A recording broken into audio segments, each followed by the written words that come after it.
natin ang Holy Spirit habang nandito pa siya. Pangalawa, family. So, sige, mag-start tayo sa pinaka-basic, di ba? Bakit family? Di ba? Siyempre, di naman tayo lumabas dito sa mundo na to na may partner na tayo, di ba? Nung na-start tayo as single, hanggang sa naging double, kasi nagkaroon ka ng boyfriend, girlfriend. Tapos, syempre, magdi-decide kayo na magpakasal. After nun, magbubuo kayo ng family. Bubuo kayo ng family, so magkakaroon kayo ng mga anak, di ba? So, lumalaki yung family.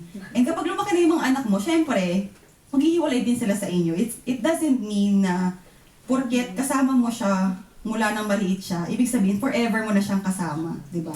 Tama. So, time will come talaga na hihingi talaga yan ng independence niya. Tama. Kaya, yun. And ang bakit change sa family? Kasi ang pinaka-greatest or biggest na attachment ng tao talaga is family talaga. Di ba? Na hindi ko pwedeng sabihin na lahat, pero karamihan na nag-a-abroad, ang dahilan kung ba sila nag-a-abroad ay dahil sa family. Di ba? Para makapag-supply sa family, kaya yung iba nagtatrabaho ng 3, di ba? 4, para merong maipadala sa family. Hindi mo naman pwede sabihin na, magpunta ako ng abroad para meron akong may supply sa friends ko, di ba? Hindi wala namang ganoon, di ba? Usually, family talaga ang attachment ng tao. Kaya, Sure naman ang friend. pero hindi ko sinasabing lahat pero majority ng nag-a-abroad ay dahil sa family. Para daw mabigyan ng brighter future ang family. Pero, sinabi ba ng Lord na gawin mo yan? Ayun na. Yun ang nga rin katanungan. Diba? Na bakit ka magpapakapagod sa trabaho para lang ma-supply sa family mo? Ayun na. Lagi ko ang sinasabi sa family ko na, maswerte pa nga kayo kasi, gagamitin ko na yung term na swerte kasi maswerte talaga sila. Bani ka ba yan? Hindi, parang maswerte pa nga kayo kasi kayo, ang buhay nyo lang, gigising sa umaga, kakain, mag-aantay ng padala, matutulog, tapos nanganga, tapos... Pero masakit talaga, pero totoo talaga nangyayari siya, di ba? Na, kami nga dito, hindi mo lang alam kung anong kinakain namin. Kagaya nun, nung opera ko, di ba? 5,000 ang sweldo ko, pero ang kinakain ko nun, na-experience kong kumain ng saging lang at kanin. Di ba? Na, pancit canton yung noodles na hilaw. Kasi wala akong lutuan Yung lutuan namin, nandun pa sa taas. So, pagtulog na yung mga bata, hindi na pala ako pwedeng gumamit ng kitchen kasi maingay. So, magigising yung mga bata. Kaya ang ginawa ko nun, ang gugutom ako, pancit canton, meron ako stock dun sa kwarto. Pancit canton na hilaw, tsaka kanin. Diba? Imaginein mo, yung pinsan ko naman, na-experience daw niya, chichirya, tsaka kanin. O, diba? Sabi ko, pasalamat pa nga kayo na napakaswerte nyo at mga pagkain nyo, yung mga sinigang, diba? Yung munggo. Tapos tanong yung anong trabaho nila. Wala. Diba? Pero tayo yung nagsasacrifice para sa kanila. Ayun na. Which is mali. Dahil hindi naman sinabi ng Lord na gawin mo yan para sa family mo. Diba? Na hindi mo kailangang igapang para lang sa family mo. Isa pa, pangalawa, diba? Sinasabi nila na, kasi 3 trabaho dahil may pinapaaral ako. Diba? Sinabi ba ng Lord na paaralin mo sila? Diba? Amen. Diba? Na parang meron silang magulang, kami nga ni Kuya Ben. Meron silang sariling magulang. Bakit hindi sila ang hayaan mo na magpaaral sa sarili nilang anak?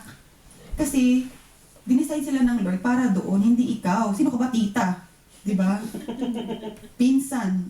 Sinabi ba ng Lord na, sige, nakalagay ba sa Bible na, sige, mga pinsan, paaralin niyo yung mga pamangkin niyo pag naka-abroad kayo.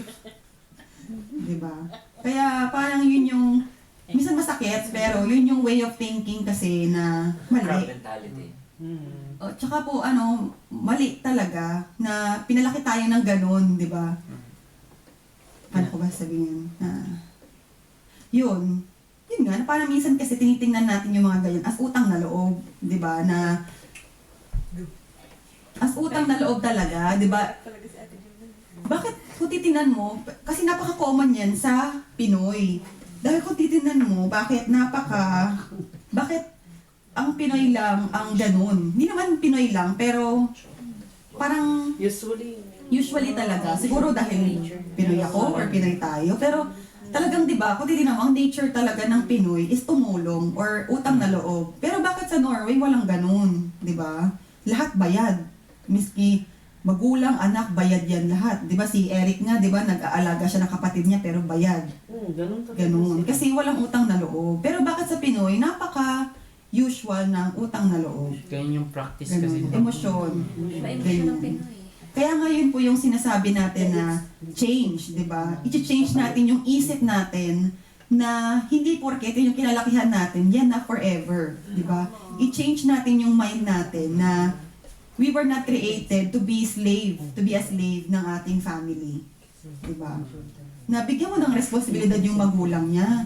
Hindi dahilan yung tutulungan ko na lang sila kasi wala naman trabaho yung magulang niya, ganyan niya, kakaawa naman, ganun. Na-emotion. Di ba? Na, di ba sila nag-anak? Kung hindi naman pala nila kayang pag-aralin, di ba? Pero iba pa rin yung pag sinabi ng Lord sa'yo na paaralin mo yung tao na yan dahil yan, may gagawin yan para sa Lord in the future. Yes. Iba pa rin yun, iba rin yun na ikaw lang yung may gusto.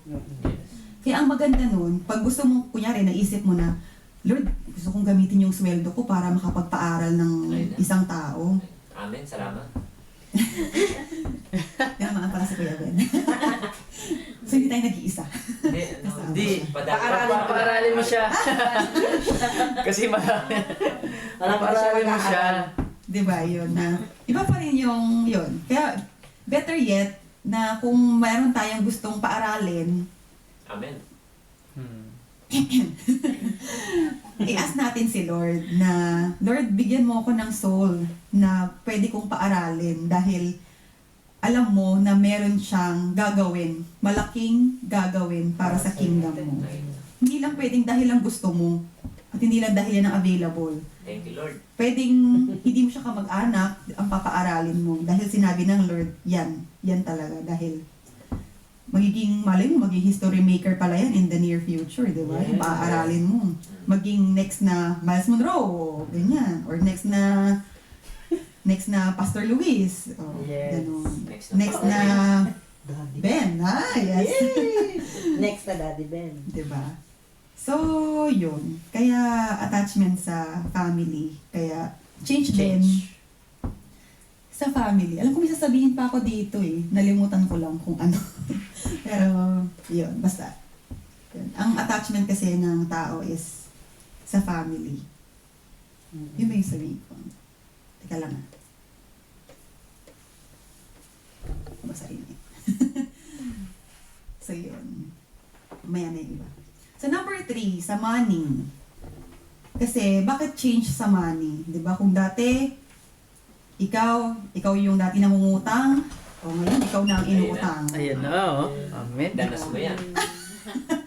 Parang nararamdaman ko nga na para pala sa akin. Hindi naman, parang, yun, na-change sa money na, kung ikaw, yung sinusweldo mo before is, kunyari, sabihin na natin na 5,000. Huwag mo naman gawin na na parang forever na lang 5,000 ang susweldohin mo, di ba? Na i-desire mo din na mas malaki kasi kung si Lord nga yung nagbigay ng lahat or siya ang nag-create ng lahat, syempre naman, bakit ka naman bakit ka naman mag-stay lang or makukontento lang sa 5,000 kung alam mo naman na kayang ibigay ng Lord ang lahat para sa'yo, di ba? Pero, ang ibibigay lang ng Lord kung ano yung Sakto lang. sakto para sa atin. Kasi baka pag sobra-sobra, ma-mishandle naman natin siya, di ba? Kunyari, sa trabaho ka, at ang kinikita mo, sabihin natin, 20,000. At 20 years ka na sa trabaho na yan, 20,000 pa rin ang sinasweldo mo. 20,000 kron. Kaya hindi ako yung...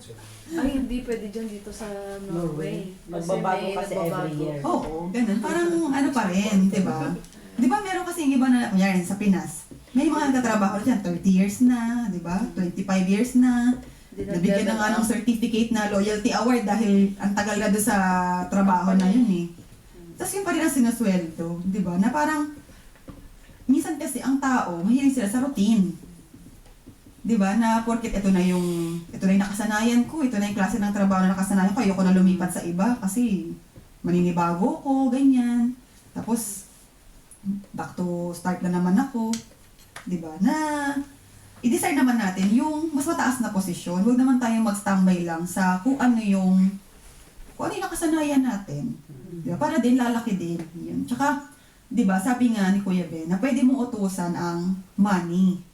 Di ba? Na pwede kang, di ba sabi nga na hindi ang devil ang pinaka-greatest na kalaban ng tao, kundi ang money. Kumbaga, pag may binigay sa'yo ang Lord na blessing, kahit 5,000 pa yan, it's all about how you handle your own money. Bakit si Voltaire, o 5,000 ang kinikita niya, pero meron siyang ipon sa bangko. Yeah. Diba? What more pa, pag mas malaki na yung sweldo natin, bakit yung iba, kulang na kulang pa yung sahod nila sa kinikita nila? Kasi, it's all about managing din yung pera natin. Kasi, hindi yan sa dahil, ay, ang laki ng sahod mo, ganyan, ano na, yung ganito na, big time ka na, ganyan-ganyan. Hindi, kasi kahit na maliit ang sinasweldo mo, kung magaling ka nang mag-handle ng pera mo, at wisdom ang pinapagana mo, diba? So, malaki na rin yan. Kasi, meron nga iba,